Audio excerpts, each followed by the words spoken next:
पहले मेरी बात को ध्यान से सुनो। अपने घर में रहो, बच्चों के बीच में रहो, इसी जगह, और 23 घंटे तुम मेहनत करो इस शरीर से, शरीर के लिए।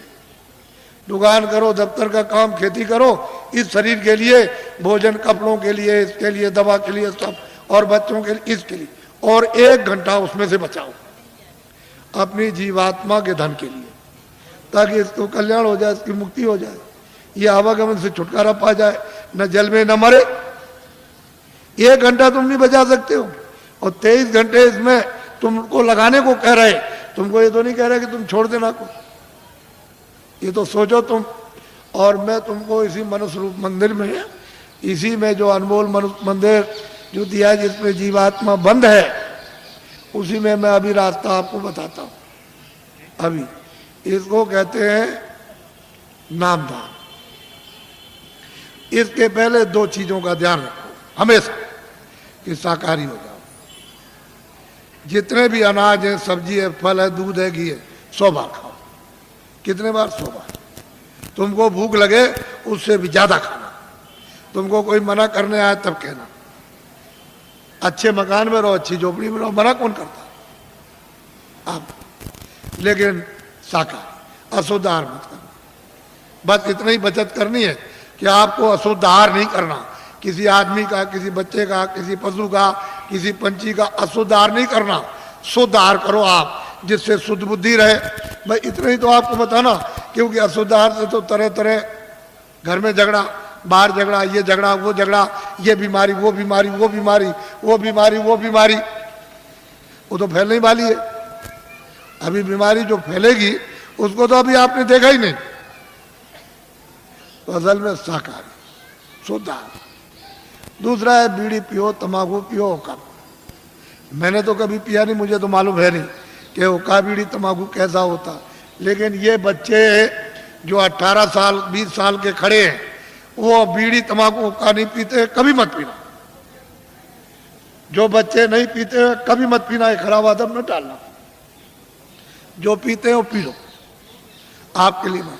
लेकिन बच्चों, बच्चियों, ऐसा कोई नशा मत करो जो तुम्हारी बुद्धि पागल हो जाए। तुमने इसको नहीं सोचा? कोई नशा मत करो किसी तरह का हो जो बुद्धि पागल हो जाए, और तुम अपने घर में बच्चे बच्ची को और अड़ोस पड़ोस में बहू बेटी को पहचान न सको। ऐसा कोई नशा मत करो। और चले जा रहे हो तुम, तो सामने तुमने समझा कि जमीन बराबर, और वहां गड्ढा मिला, उसमें पैर चला गया तो पैर टूट गया, और सिर लड़ गया गड्ढे में तो सिर फट गया, मर गए।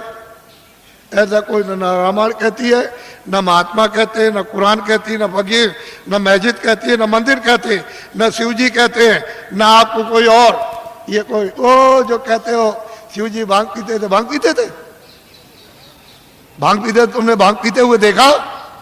वो भांग नहीं थी, वो कोई और नशा था। ये झूठी बात है। जो लोग उनके नाम से भांग पीते और कहते हैं वो भांग पीते थे, भांग नहीं पीते थे।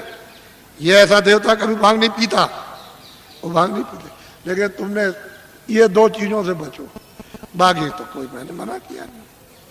मैं तो एक सीधा साधा आपका सेवक हूँ, एक आदमी हूँ, और सही सच्ची बात तुम्हारे सामने तुमको बताने आए हो। तुम नहीं जगोगे, नहीं समझोगे, तो मैं इसके लिए क्या करूँगा? मैं तो अपनी बात कह के चला जाऊँगा।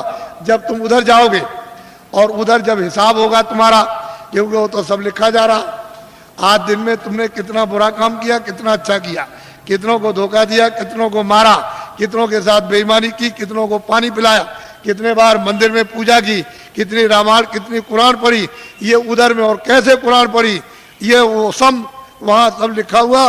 बड़ा वो आदमी भी मिलेगा जिसको तुम काट रहे हो, और जिसको मतलब है कि तुम उसको चीर रहे हो, वो सब मिलेंगे वहाँ। तो पूछेगा भाई तुम्हारे सामने कोई रामायण, गीता, कोई भागवत, कोई कुरान, पुराण कोई तुम्हारे सामने नहीं थे, जिन्होंने महात्मा फकीरों ने नहीं बताया कि भाई अच्छा ये बुरा?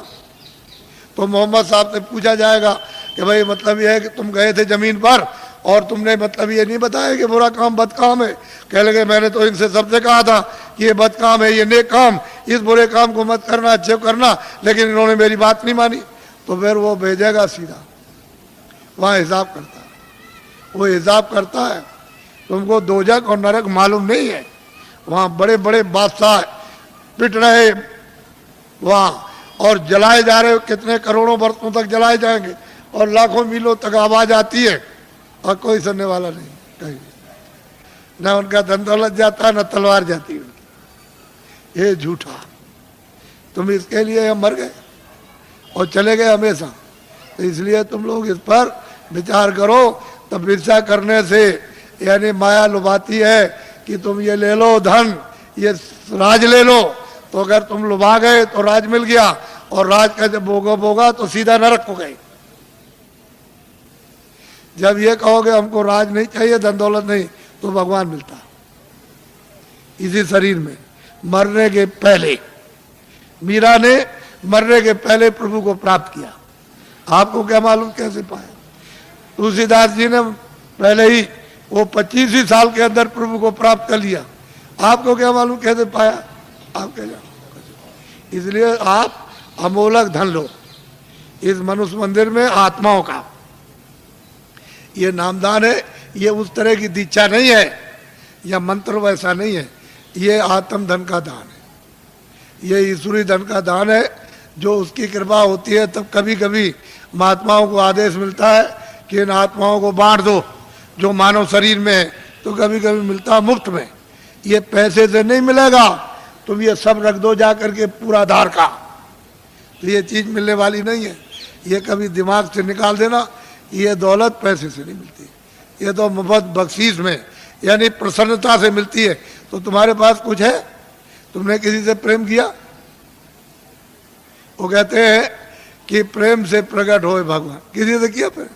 किसी से नहीं किया। उसी शिव के सामने चोरी करते हो, धोखा देते हो, विष्णु के सामने राम के मंदिर में जाते हो, दूसरों का गला काटते हो। अगर एक भी देवता खड़े होकर के कह दे कि आज से ये बेईमानी मत करना, ये दगेबाजी, तो कहोगे मैं ऐसे देवता को अब नहीं मानता। जो सबके सामने हमारी बुराई कहते हम नहीं मानते ऐसे, फिर कभी नहीं आप जाओगे। अगर देवता बोल दे, अब उनको कुछ कहना नहीं, आपने समझ लिया, हाँ उन्होंने सुन लिया होगा, और आपने समझ लिया उन्होंने कुछ नहीं देखा, वो अंधे, अब हम जो चाहेंगे सो करेंगे, अब चलो हो आए वहाँ। ये हालत तो हमारा है। अब बताओ तुमने प्रेम किससे किया? किससे प्रेम? वो तो कहते हैं प्रेम से मालिक मिलता है, आपने कैसे प्रेम? इसलिए आप सीधा, बहुत सरल है, बहुत सीधा है। कलयुग ने अधिकार आपको दे दिया स्त्री पुरुषों को कि सभी लोग उस परमात्मा को प्राप्त कर सकते हैं, किसी के लिए कोई बंधन नहीं, और सुलभ और सहज और आसान। लेकिन तुम योग तो अब कर नहीं सकते हो। सतयुग और त्रेता और द्वापर का कोई भी क्रिया आप नहीं कर सकते हो, और उन्होंने मना कर दिया गोस्वामी जी महाराज ने कि कलयुग जोग न यज्ञ न ज्ञाना। कहते कलयुग में कोई जोग मत करना, न यज्ञ करना, और न आपको ज्ञान होगा। कलयुग में तो कहते हैं कि नाम आधारा, और नाम कौन सा वो मैं बताऊंगा आपको, अभी आपको बताता हूँ। तो आप लोग, आप सब खड़े रहना, बैठना कोई नहीं, खड़े खड़े बताऊंगा आपको, और खड़े खड़े करवाऊंगा, घबराइए नहीं। जो जो भगवान का नाम बोलूं सब लोग एक साथ एक आवाज में बोलना, और सब लोग बोलेंगे जो बैठे खड़े, शुद्ध बोलना, शुद्ध, अशुद्ध मत बोलना, शुद्ध बोलना। जो जो नाम मैं बोलता जाऊं आप बोलते जाना, जब मैं अंत में चुप हो जाऊंगा तो आप लोग चुप हो जाना। अशुद्ध मत बोलना, शुद्ध कर लेना। मान लो अशुद्ध बोल दो तो फिर शुद्ध कर लेना दोबारा। इसलिए जो जो नाम बोलते जाना, जब मैं चुप हो जाऊंगा तो आप चुप हो जाना। बोलो जय गुरुदेव। लेकिन थोड़ा सत्संग मिलना चाहिए।